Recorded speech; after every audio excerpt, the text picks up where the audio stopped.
si Baby. Tapos minsan niloloko niya ako, Bibi. Bibi. So may guest ako ngayon. Si Danna, ang aking sister. Hi guys!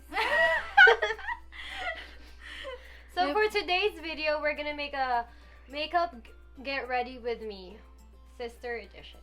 Wow. Shit. Please comment and like. Wow. Sabi mo kami na lang. So ito yung MILANI eyeshadow primer. Focus please.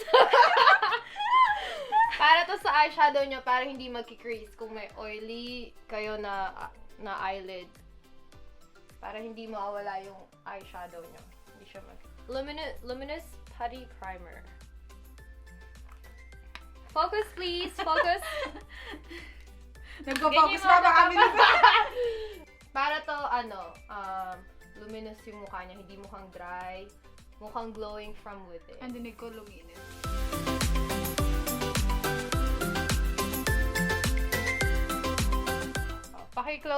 Close up daw, please. Kung gano'n kakinis yung mukha ko. Please. Alagang beauty. Hindi po yan, hindi po to sponsored. Beauty, baka naman. Ito po yung gagamitin nating foundation, L'Oreal Infallible. So, eto, and BECCA.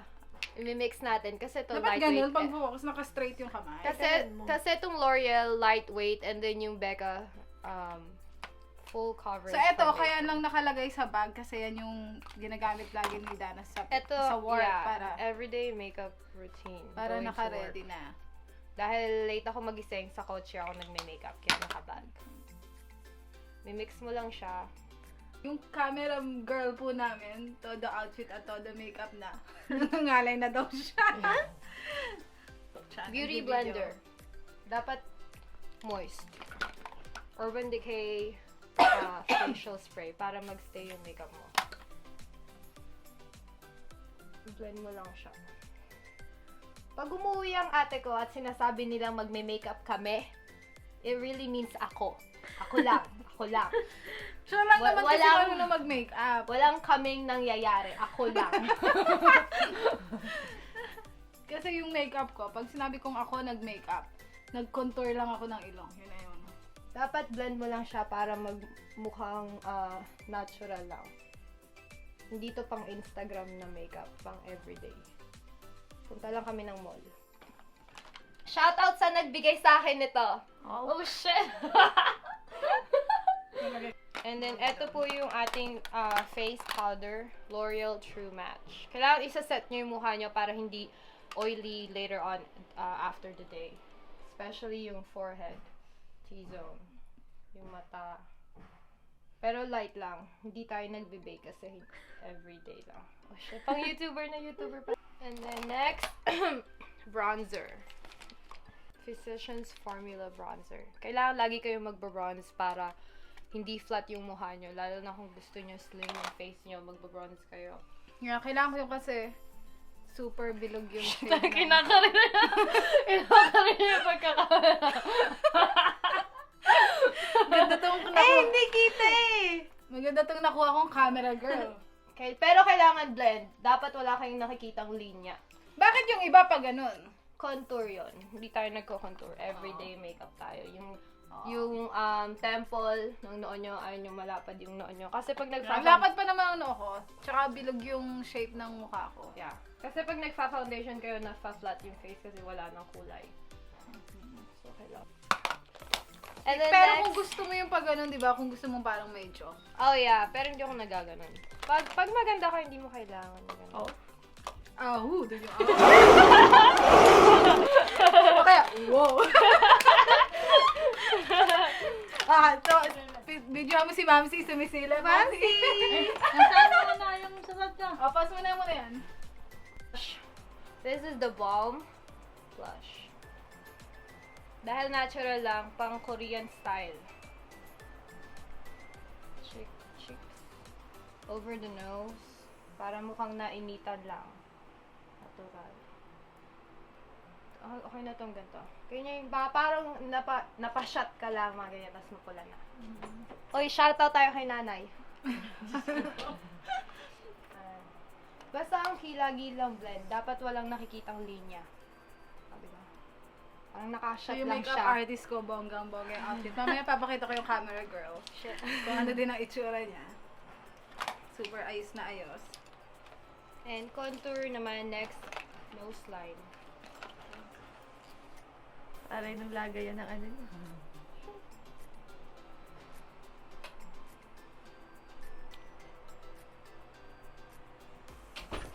Slight lang. Dapat, again, walang pag tumagilid si ate, wala kang makikitang straight line. Uso yun sa ano eh.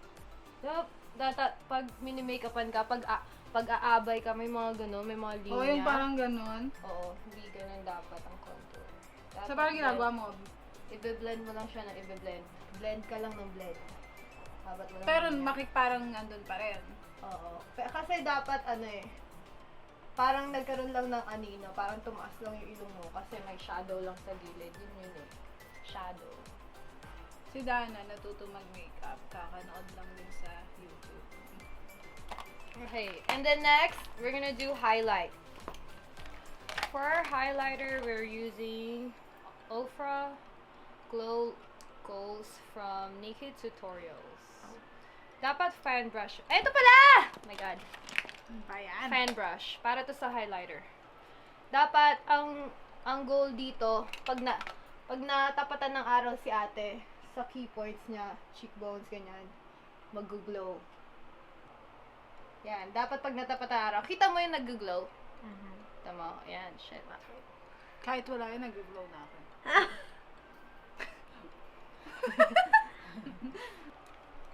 And then eyeshadow. Dahil everyday makeup lang to, very, very light. Eyeshadow lang to, parang dapat, ano lang, medyo kakulay nyo lang, darker. Pwedeng yung ginamit nyo pang bronze, pwede na yun.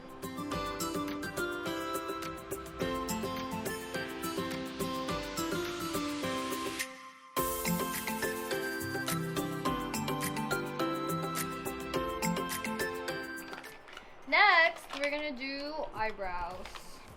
This is e.l.f. Ultra Precise Brow. Gusto ko yan. Kahapon ko lang Pencil. na-try yan kay Bebe. Super, liit. Kasi dapat nga, ano tayo eh. Normal.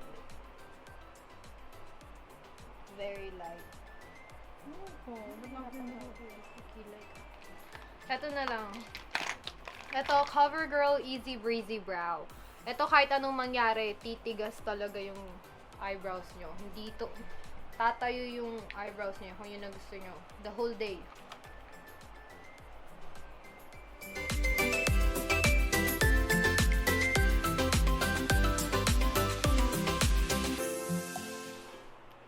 Next, yung lipstick. Beto mo yung lipstick. I'm gonna do lip liner. MAC Soar lip liner. Dapat lagi kayo nagli-lip liner para ma-accentuate yung Cupid's bow. Para ma-shape nyo. Kasi, pwede kayong mag-overline. Kung gusto nyo, mas malaki konti yung labi nyo. Marami kayong pwede magawa pag nagli-lip liner. Si ate, ano na yun, may Cupid's bow siya. I-emphasize lang natin. Ano yan? Light. Dapat pag napaganto kayo, ito yung mga kumain kayo ng mga may bawang, sibuyas, parang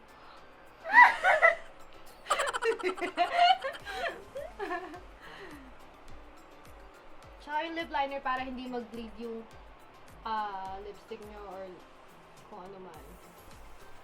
And then, this is e.l.f. Liquid Lipstick, Matte Liquid Lipstick. gusto ko yan. Yan yung tinry ko sa'yo dati. Yeah, gusto ko to. Kasi ano to eh, parang natural, everyday lip color. Yeah. We're gonna use... Uy! Wala! Oh my god! We're gonna use Urban Decay All-Nighter Spray. Ito talaga, it will make your makeup last longer all night. Oh. Sige. Tsaka ito yung magbe-blend in lahat ng makeup nyo ngayon. Magsisink in sa skin. Nalunod ako mga best. Magsisink in siya sa skin. Nag-blend hanggang dito sa lips ko. Ganda kaya? Alright, next, we're gonna put on her eyelashes. We're using Kiss Eye Glue Lash Adhesive. Let it sit. Pag clear na yung glue, dun mo ilalagay. Ayaw. Sabi ko nga, minsan ganda lang. Wow. Diyan pag tumatawa ko. You make, oh my god, your eyelashes! Ito, House of Lashes. This is the best eyelash glue ever. Eva. Paglagay Saan ng, to? Sa left, sa right? dito. Paglagay ng eyelashes, Tamo, ganda Parang lang din. Di alam ko alin. isasakto nyo sa gitna. Ididikit nyo yun yung one part muna, gitna muna. Pag dikit na siya, dito na kayo. Work on the inner corner. And then outer corner.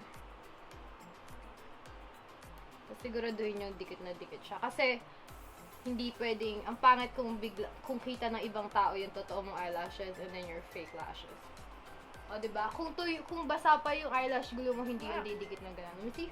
Alright, last step. Gagamit tayo ng tweezers. I got this from Sephora.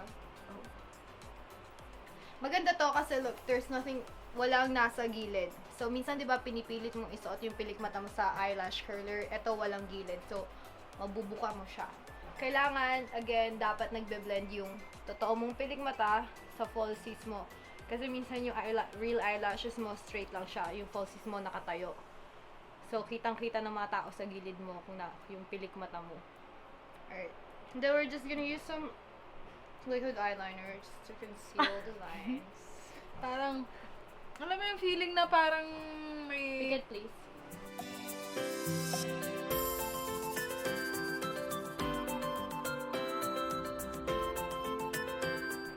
O, diba? Dapat may before and after picture. Alam mo yung parang may payong yung mata mo. Pag yung gawa ganon, humahangin. Beta. Ay, dapat ito yung pang thumbnail.